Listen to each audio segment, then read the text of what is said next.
urgent care. There are two kinds of care, urgent and routine. Routine care is things that aren't very important, like I'm here losing my hearing a little bit, test my hearing. All right, that might be a few months. They don't do tummy tucks. Nose bobs are out too. That's why they come across the border. And then there's urgent care. You got something that's critical. Into the hospital, surgery immediately. Give me a break. Call your representative, say, let's stop the nonsense here. Stop disrupting our hearings and things with a bunch of paid people, I think. All right, enough of that. Senior report. We're waiting for our guest. Have Mort call the sheriff's department and find out where he is. All right, let's talk about senior stuff. You know, we have the greatest senior groups here. And you can join them, and they're basically free. And you have all kinds of wonderful activities, good food, a separate, special support group of people that care about you. It's a wonderful thing. Actually, a lot of people call each other. Are you okay program? The sheriff does that for you, too. And there are a lot of things here. Let me talk about a couple of them only, just briefly. Lakeshore has a great group. That's in Dunkirk. Or they meet in Dunkirk at the senior center. I guess they're a Fredonia crowd, really. Irene Christopher is very active over there. And also I notice Irene is quite active at I don't know, she works everywhere. She does wonderful things.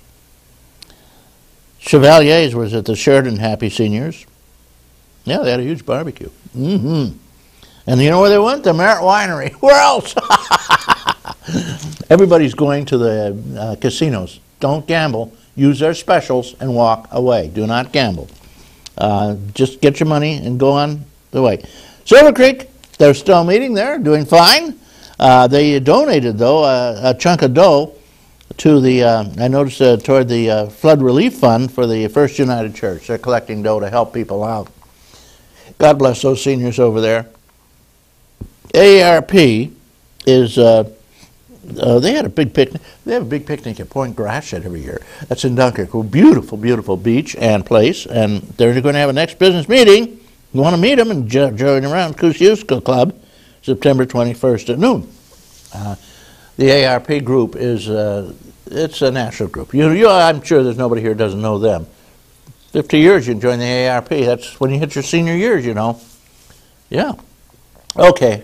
I'm going to take a short break for a public announcement. I've got a public service announcement, then we'll have the geezer on. Be right back.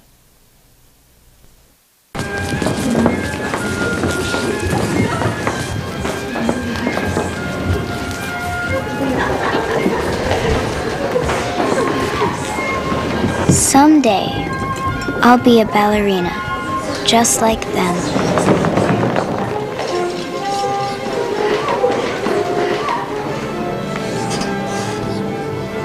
And this will be my stage, where I twirl and float and swirl for all the people looking at me.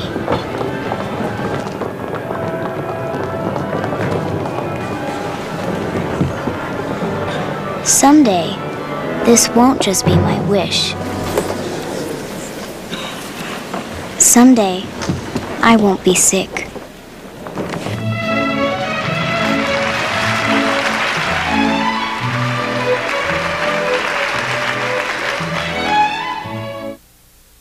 Okay, I've got a guy here. He's hip. Mort Flexer, the geezer, talking about the flu pandemic. You're on, Mort. Thank you, Reed, and good morning. Good morning, ladies and gentlemen. I know I've discussed this problem over and over again, but I think it is extremely important. Reed disagrees with me completely, so if you do, don't feel badly. You've got company. But last year I attended a group of seminars put on by the state of New York for groups of about 25 people in 5 separate areas around the state about preparing for a flu pandemic. The state is more and more convinced that it is coming, and so am I.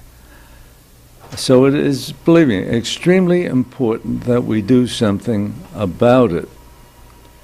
It is important that you prepare, and there are a number of things you can do. First of all, recognize the fact, and I'm talking particularly to seniors, because Reed mentioned the vaccine.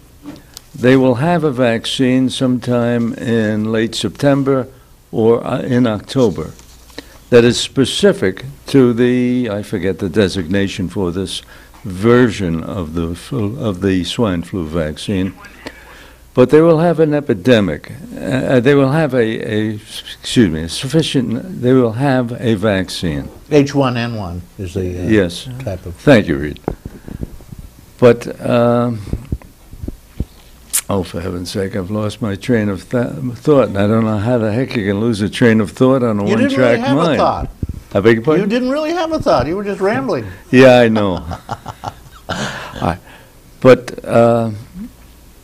there are a number of things you can do. First of all, there will be a vaccine available, as I said, but it will not be for seniors. Initially, it will be given to children and to healthcare providers, including members of the rescue squad, like Reed. But it is a new vaccine, just as it is a new version of the flu, and we're not certain yet how effective it will be. Your best bet as a senior is, number one, stay the heck off the street.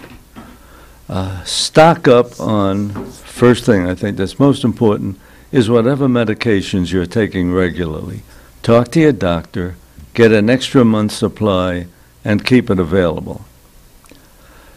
You can anticipate that vital services will be reduced if the flu hits us as hard as people think it will.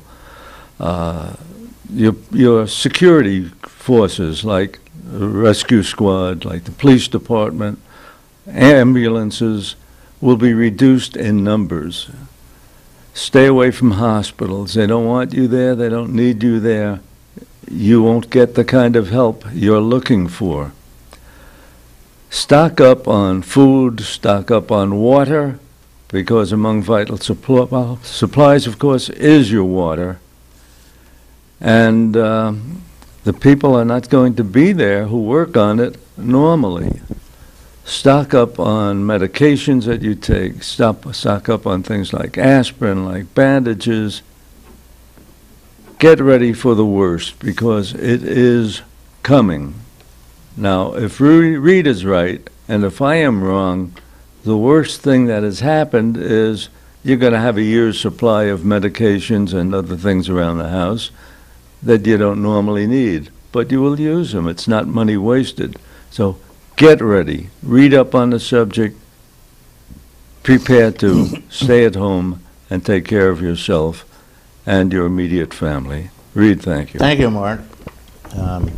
There is a disagreement on this, and we'll just keep it going. Chicken Little. Stay here and gab? No, I'm done. Well, okay, why not? Mort, I did want to move over to the healthcare situation. We'll forget about the great panic over the flu. Incidentally, Rumsfeld has a lot of that flu stuff. He's got a big interest in it. The more flu, the more scared we get, the more flu we buy, vaccine we buy, which isn't really proven very effective. We have of course, a bill before Congress now, Mort, for health care. What's going on there?